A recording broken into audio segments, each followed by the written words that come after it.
الشيطان الرجيم بسم الله الرحمن الرحيم وبينهما حجاب وعلى الأعراف رجال يعرفون كلا بسيماهم ونادوا أصحاب الجنة أن سلام عليكم لم يدخلوها وهم يطمعون وإذا صرفت أبصارهم تلقاء أصحاب النار قالوا ربنا لا تجعلنا مع القوم الظالمين ونادى أصحاب الأعراف رجالا يعرفونهم بسيماهم قالوا ما أغنى عنكم جمعكم وما كنتم تستكبرون أهؤلاء الذين أقسمتم لا ينالهم الله برحمة ادخلوا الجنة لا خوف عليكم ولا أنتم تحزنون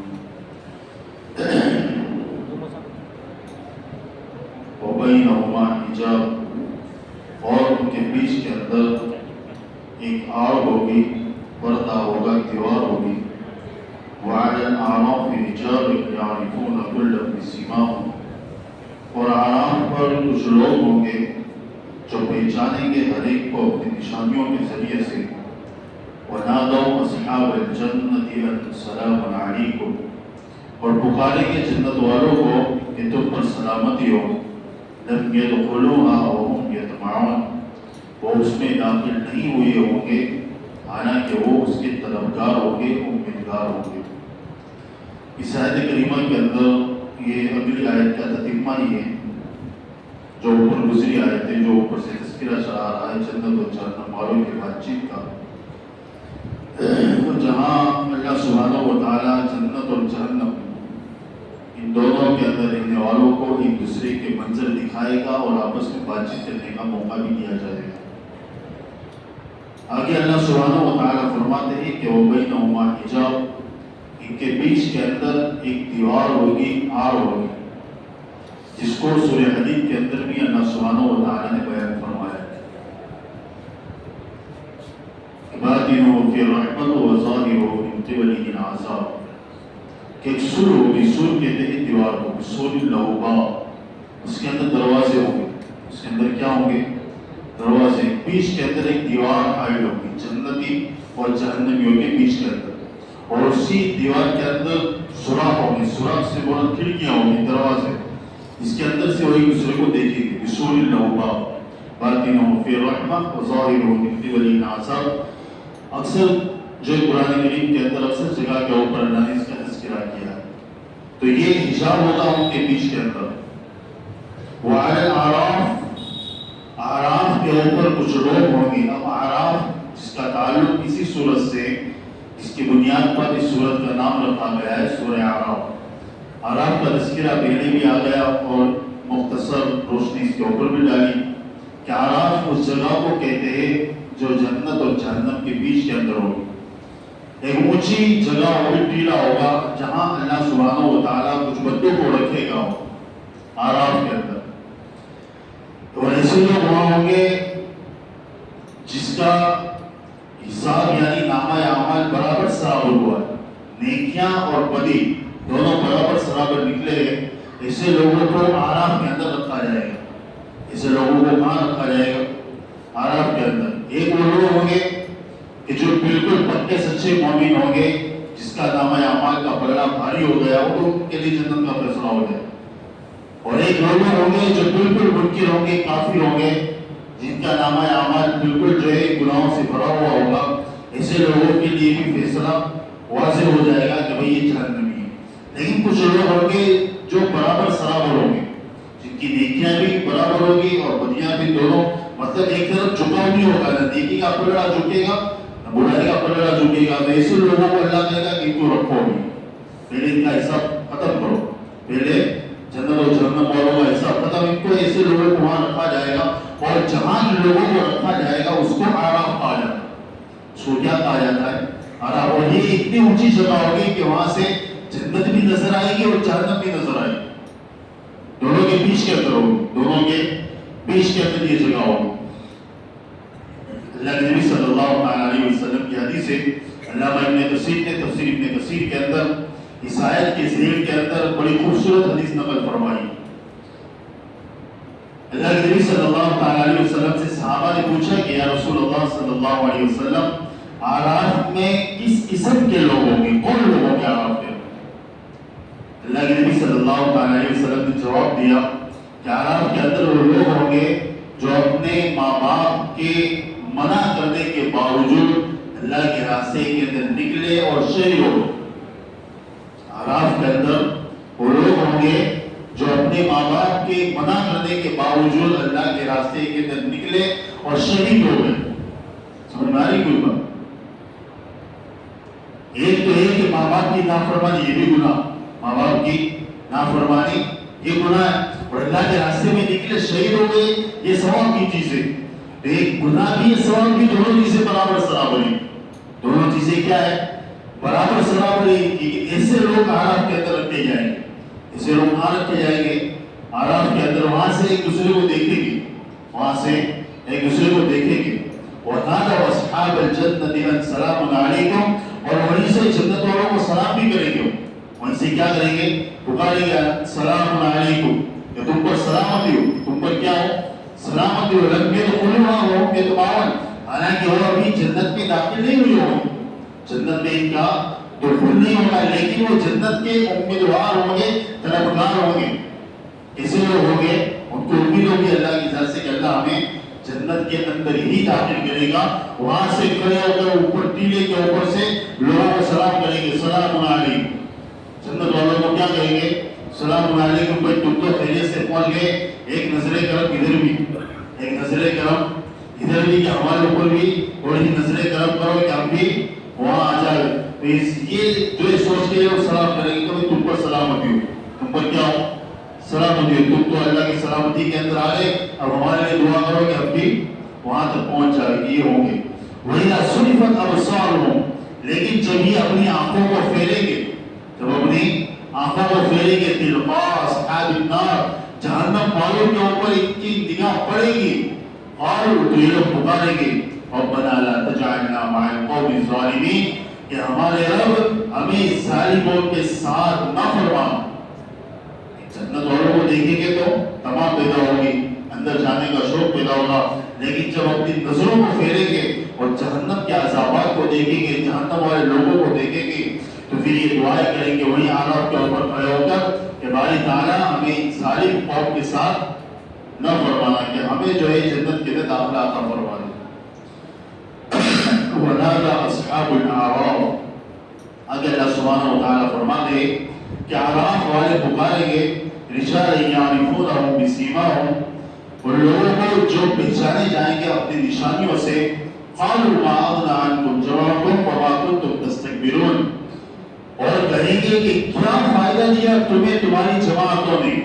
مَا أَغْنَىٰ عَنكُمْ جَمْعُكُمْ, تمہارے گروہوں نے, تمہارے فرقوں نے, اس کے ساتھ تم گھومتے تھے, بیٹھتے تھے, جو تمہاری پارٹیاں تھی, جب انہوں نے تمہیں کیا فائدہ پہنچایا. وَمَا كُنتُمْ تَسْتَكْبِرُونَ, اور کیا فائدہ ہوا تمہیں تکبر کرنے سے, کیا فائدہ ہوا تکبر کرنے سے. یعنی اعراف والے یہ جو جہنم کے اندر ہوں گے, جب ان کی نظریں پڑیں گی وہاں, تو ان سے کہیں گے کہ بھائی تمہاری تو بڑی بڑی پارٹیاں تھیں, تمہاری تو بڑے بڑے گروہ تھے, تمہارے بڑی بڑی پارٹیاں تھیں, جس کا جو ہے چلتا تھا, جس کے پاس حکومت تھی, ساری چیزیں تھی, تو کیا ہوا اس کا؟ وہ جماعتیں کہاں گئی تمہاری, وہ پارٹیاں کہاں گئی جس کے اوپر تم اکڑتے تھے, فخر کرتے تھے, تکبر کرتے تھے, گھمنڈ کرتے تھے, اتراتے تھے, اور یہ سمجھتے تھے کہ بھائی ہم سب کچھ جو کرنے کے اوپر قادر, ساری چیزیں ہمارے قبضے کے اندر ہے, ساری چیزیں ہمارے کنٹرول کے اندر ہے. یہ گھمنڈ جو تکبر جو تھا تمہیں, تو تمہاری پارٹیاں کہاں چلی گئی, اب تمہاری پارٹیاں کہاں چلی گئی, تمہارے گروہ, تمہارے فرقے کہاں چلے گئے. اب اس لیے کوئی ہر فرقے کے ساتھ جب ہم جڑے تو پہلے اس کی تحقیق کر لیا کرے کہ یہ فرقہ, یہ گروہ, یہ پارٹی کہیں ہمیں جہنم تک تو نہیں پہنچا دے, یہ گروہ ہمیں جہنم تک تو نہیں پہنچانا. اس بات کی خود تحقیق کرے, ہر فرقے کے ساتھ, ہر گروہ کے ساتھ, ہر جماعت کے ساتھ اور ہر پارٹی کے ساتھ جڑنے کو باعث فخر نہ سمجھے کہ نہیں یہ تو یہ.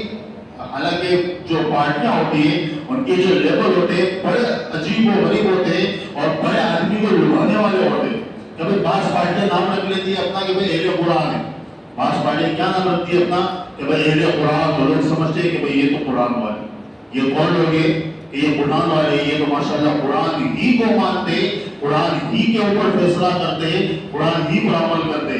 پانچ پارٹیاں ہوتی ہے جو اپنا نام اہل حدیث رکھ لیتی ہے, تو لوگ سمجھتے ہیں کہ ماشاءاللہ یہ حدیث والے اللہ کے نبی کی باتوں کی سوا کوئی چیز مانتے ہی نہیں ہے. ماشاءاللہ بعض لوگ اپنا نام رکھتے ہیں کہ بھائی اہل آل بیت, کہ بھائی یہ لوگ جو ہے آل بیت آل رسول والے ہیں, یہ اللہ کے نبی کے خاندان سے محبت کرنے والے ہیں, یہ بڑے ماشاءاللہ ہے. لیکن جب آپ ان کے اندر جاؤ تحقیق کرو تو آپ کو پتا چلے گا کہ ان کے اندر کیسے جراثیم اور ایسے جراثیم جو تمہارے ایمان کو کھوکھلا کر دینے والے, ایسے جراثیم ہوتے ہیں جو تمہارے ایمان کو کیا کر دیتے, کھوکھلا کر دیتے. اس لیے ہم جو اہل سنت والجماعت ہے, ہمارا جو عقیدہ ہے وہ معتدل اعتدال والا ہے. کیسا ہے؟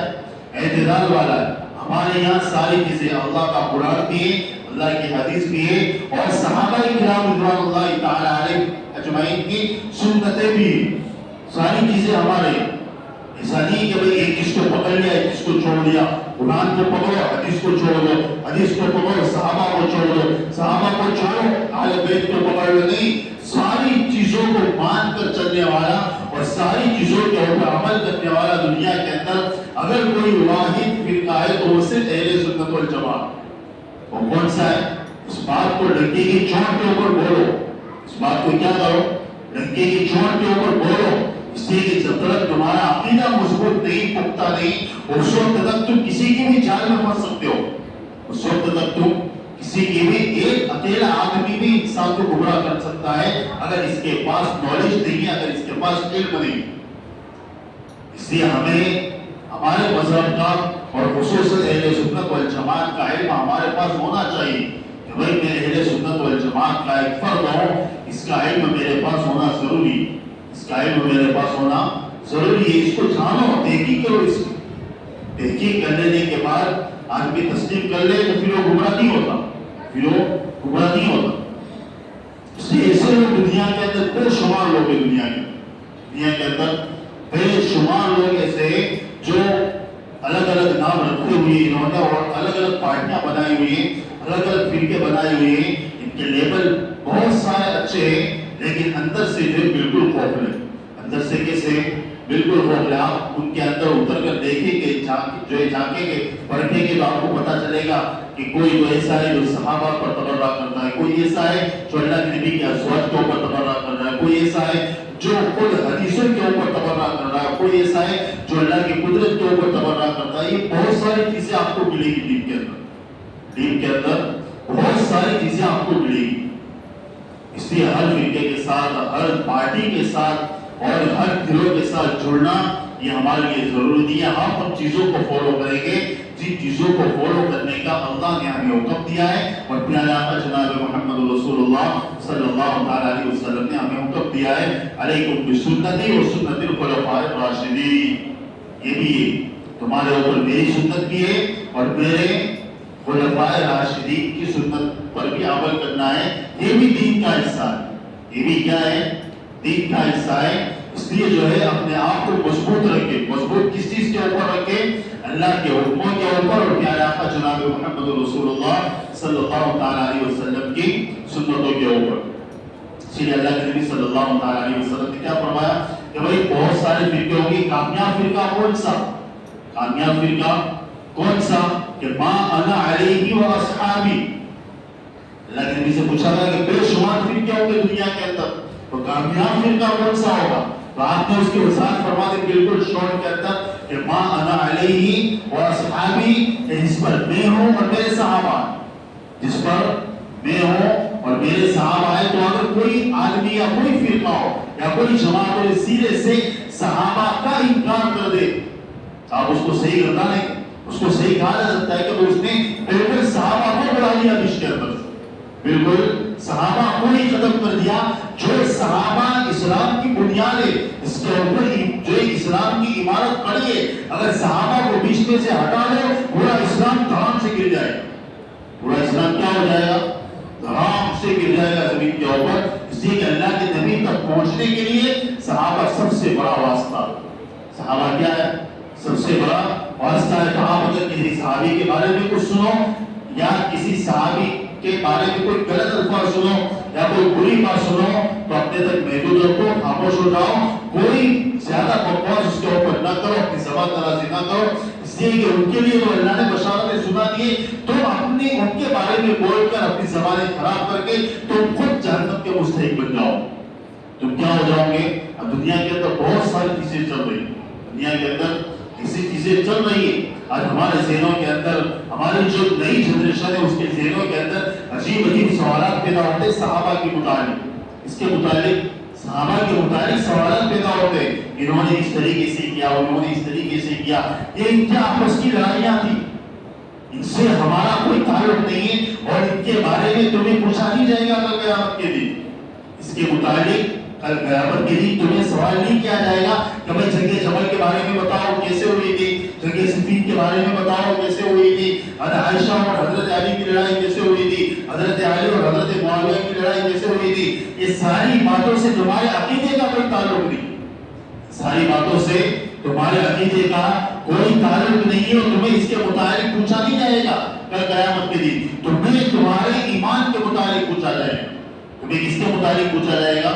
تمہارے ایمان کے متعلق. اور تمہارا ایمان صحابہ پر ہونا چاہیے، اس لیے کہ خود اللہ سبحانہ و تعالیٰ نے ان کے ایمان کی گواہی قرآن میں دی. ان کے ایمان کی گواہی اللہ نے قرآن میں نہیں دی. بات ختم ہو گئی، بات ختم ہو گئی. اس سے بڑی دلیل دنیا کے اندر ہو ہی نہیں سکتی. اس سے بڑی دلیل ہمارا کام کیا ہے کہ بھائی آمنا صدق، جو صدقنا سمینا و اطعنا، جو ہم نے سنا، جو اللہ کے نبی نے کہا ان چیزوں کے اوپر ایمان لانا. یہ عین دین ہے، یہ اصل ایمان ہے، یہ ایمان ہے. وہ مان لینا یہ ایمان ہے اور یہ دین ہے، چاہے سمجھ میں آئے کہ نہ آئے. حکیم الامت مولانا اشرف علی صاحب خانوی نور اللہ مرکزو بڑی عجیب بات لکھی ہے حضرت نے. حضرت یہ علماء دیوبند کے سر کا جھومر ہے. حضرت تھانوی علیہ رحمہ علماء دیوبند کے سر کا جھومر ہے، تاج ہے. حضرت تھانوی جی کو حکیم الامت کہا جاتا ہے. بڑی عجیب بات اور حکمت والی بات ہے. حضرت تھانوی کی آپ کتابیں پڑھ لو تو سمجھو کہ وہ سارا علم دنیا اور دین کا دونوں کا علم آپ کو حاصل ہو جائے گا انشاءاللہ. ایسی ایسی باتیں حضرت نے لکھی ہے. حضرت لکھتے ہیں اپنے ملفوظات کے اندر بڑی عجیب بات کہ ایک شخص جو ہے خودکشی کر لے، ایک شخص خودکشی کر رہا، دنیا سے حیران ہے، پریشان ہے، کوئی راستہ نظر نہیں آ رہا. اب اس نے جو ہے آگ کے اندر چھلانگ لگائی اور مر گیا خودکشی. تو آپ اس کو کیا کہیں گے؟ یہ کیا ہے بھائی؟ حرام. کیا ہے؟ حرام کام کیا اس نے. ایک بندہ جو ہے تھک کر ہار کر دنیا سے بالکل بیزار ہو کر یہ جو پانی کے اندر چھلانگ لگا دے، سمندر کے اندر ڈوب جائے، خودکشی کر لے، اس کو حرام کہا جائے گا. اس کو کیا کہا جائے گا؟ یہ حرام کام کیا اس نے. شریعت اس کی اجازت نہیں دے دی، اس نے حرام کام کا ارتکاب کیا ہے. لیکن حضرت تھانوی آگے جملہ ارشاد فرماتے ہیں، حضرت فرماتے ہیں کہ اگر کسی بندے کو اللہ کے نبی یہ حکم دے کہ تو آگ میں کود جا، تو کیا کر لے؟ آگ کے اندر کود جا. اب یہ آگ کے اندر کودنا اس کے لیے واجب ہو گیا. اب آگ کے اندر کودنا کیا ہو گیا اس کے لیے؟ کیا ہو گیا بھائی؟ واجب. اگر کودے گا تو ثواب ملے گا، نہیں کودے گا تو گنہگار ہوگا. نہیں کودے گا تو کیا ہوگا؟ یہ گنہگار ہوگا. اس کا نام ہے دین. اس کا نام کیا ہے؟ دین ہے. جو نبی نے کہا وہ مان لو.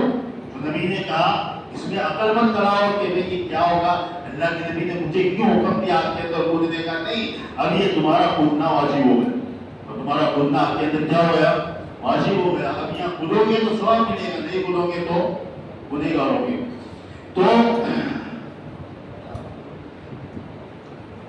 تو حالات والے لوگ جو ہے ان سے کہیں گے جہنم والوں سے کہ تمہارے تو بڑے بڑے گروہ تھے، تمہارے تو بڑے بڑے گروہ تھے، بڑی بڑی پارٹیاں تھی تمہاری، کیا ہوا؟ اور دنیا کے اندر بڑے اکڑتے تھے، تم اتراتے تھے، وما کنتم تستكبرون، اور تم بڑے تکبر کی چال چلا کرتے تھے. ان سب چیزوں کا کیا ہوا؟ کہاں گئی وہ ساری چیزیں؟ هؤلاء الذين أقسمتم لا ينالهم الله برحمة. ہے وہی لوگ ہیں جن کے بارے میں لوگ قسمیں کھاتے تھے لا ينالهم الله برحمة، کہ اللہ کی رحمت ان کو حاصل نہیں ہوگی. دنیا کے اندر ایک دوسرے کو بلاغ کرتے تھے کہ یہ تو وہ لوگ ہیں جن کو اللہ کی رحمت حاصل، جیسے یہود و نصارہ کہتے تھے وقالت اليهود والنصارى نحن ابناء الله واحباؤه. یہود و نصارہ کیا کہتے ہیں کہ ہم تو اللہ کے بیٹے، ہم کیا ہے اللہ کے بیٹے ہیں، وہ نحن ابناء الله واحباؤه، اور ہم اللہ کے محبوب ترین بندے ہیں. اور ہم کیسے لوگ ہیں؟ اللہ کے محبوب ترین ہیں. ان کے دعوے تھے کہ ہم اللہ کے بیٹے، اللہ کے اولاد ہیں، اور ہمیں اللہ سب سے زیادہ محبت کرتا ہے. اللہ سبحانہ و تعالیٰ ہمیں سے سب سے زیادہ محبت کرتا ہے. یہ قسمیں کھا کر تم کہا کرتے تھے تو یہ اعراف والے جہنمیوں سے کہیں گے اقسم تم لا ینالہم اللہ رحمہ، کہ تم تو ان لوگوں کے بارے میں بہت قسمیں کھاتے تھے کہ تمہیں تو اللہ کی رحمت چھوئے گی نہیں، تم تو اللہ کے غضب کے شکار ہو، تم اللہ کے دشمن ہو. کیا ہوا ان کا؟ وہ لوگ کہاں گئے؟ ان کے بارے میں تم قسمیں اٹھاتے تھے. دیکھو وہ لوگ جنت کے اندر ہو، تم یہاں پڑے ہو. ادخلوا الجنة لا خوف عليكم ولا هم يحزنون. اللہ سبحانہ و تعالیٰ کی طرف سے فرشتہ آواز دے گا کہ او جنت والوں تم جنت کے اندر داخل ہو جاؤ. جنت کے اندر یہ اعراف والوں سے کہا جائے گا. اس سے کہا جائے گا، اس سے کہا جائے گا، اعراف والوں سے کہا جائے گا. یہ بات چیت کے اندر مشغول ہوں گے، بیچارے ٹائم پاس کر رہے ہوں گے، ادھر کی ادھر کی ساری باتیں سن رہے ہوں گے. اب بیچ کے اندر اللہ سبحانہ و تعالیٰ ان کا فیصلہ کر دے گا اور کہے گا کہ ادخلوا الجنة، کہ آپ تم بھی جنت میں داخل ہو جاؤ. کیا ہو جاؤ؟ تم لوگ بھی جنت کے اندر داخل ہو جاؤ. لا خوف علیکم ولا انتم تحزنون. آج نہ تم پر کوئی خوف ہوگا اور نہ آگے تم کبھی غمگین ہوں گے. ولا انتم تحزنون، آگے تم کبھی غمگین نہیں ہوں گے. اور جو تم نے کیا اس کو اللہ سبحانہ و تعالیٰ نے معاف کر دیا. وہ ساری چیزیں بھلا کر تم جنت کے اندر داخل ہو جاؤ. اس لیے اللہ سبحانہ و تعالیٰ کے کسی بھی عمل کو یا کسی بھی کام کو، دین کے کسی بھی عمل کو آدمی چھوٹا نہ سمجھے. آدمی کیا نہ کرے، کسی بھی کام کو چھوٹا نہ سمجھے کہ بھئی یہ چھوٹا کام ہے. یہ چھوٹے چھوٹے عمل بسا اوقات انسان کی نجات کا ذریعہ بنے. آدمی کے فرائض میں اگر کوئی کمی نکل آئی، قیامت کے دن نوافل سے اس کو پورا کیا جائے. اس سے پورا کیا جائے گا نوافل کے. آج ہم نفلوں کو کیا سمجھتے ہیں؟ ہمیں چھوڑ دو، کیا پڑھنے کی ضرورت ہے، نفل پڑھنے کی کیا ضرورت ہے. لیکن جب یہ اعراف والوں کو تو پتہ چلے گا کہ کاش اگر نفلیں ہوتی بہت زیادہ تو وہ فرائض کی جگہ پر آ جاتے، پلڑا تھوڑا کیا ہو جاتا، جھک جاتا. فرائض میں اگر کوئی کمی نکل آئی اللہ سبحانہ و تعالیٰ نوافل کے ذریعے سے اس کمی کو دور کر دے گا. اس لیے نفلوں کا ذخیرہ اپنے پاس رکھو. حضرت شیخ فضائل اعمال میں بھی لکھا ہے کہ نوافل کا ذخیرہ کیا کرو، اپنے پاس رکھو. ہمارے فرائض کیسے ہیں ان کا حال ہم خود جانتے ہیں. ہمارے فرائض کیسے ہیں ان کا حال ہم خود جانتے ہیں. ہمارے فرض کیسے ہوتے، فرض نمازیں کیسے ہوتی، اور یقینی بات ہے کہ اس کے اندر کمی ہوگی. یقینی بات ہے اس کے اندر کمی آئے گی. تو وہ جو کمی آئے گی اس کے اندر اللہ سبحانہ و تعالیٰ اس کمی کو نفلوں کے ذریعے سے پور کر دے گا. نفلوں کے ذریعے سے کیا کرے گا؟ اللہ سبحانہ و تعالیٰ اس کو پور کرے گا. اللہ سبحانہ و تعالیٰ کی اس باتوں پر عمل کرے گا. سبحان